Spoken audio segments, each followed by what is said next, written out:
Welcome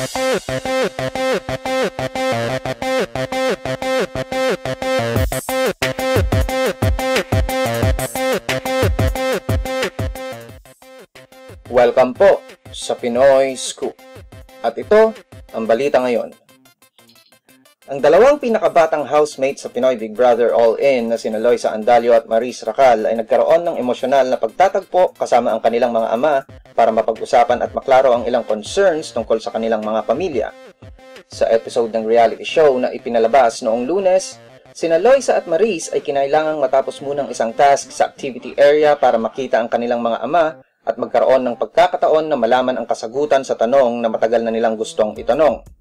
Si Loisa ang unang sumalubong sa kanyang amang si Leo at direktang tinanong kung mahal pa ba ng kanyang ama ang kanyang ina.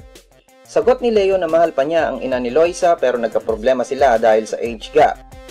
Ang pinakamatinding rason ayon kay Leo ay dahil sa kanyang insecurity tungkol sa di pagkakaroon ng trabaho at di maibigay ang pangangailangan ng kanyang pamilya.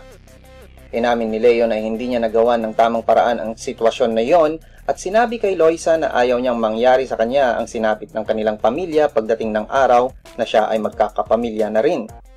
Humingi ng tawad si Leo sa anak na si Loisa at humingi rin ng tawad si Loisa sa ama dahil sa pagsagot ng walang respeto at pagsabi ng mga masasakit na salita sa ama. Bago umalis ng PBB house si Leo, binigyan niya si Loisa ng necklace na may cross bilang pendant at sinabing huwag niyang kalimutang laging magdasal sa Diyos. For more news, visit us at www.thepinoyscoop.blogspot.com.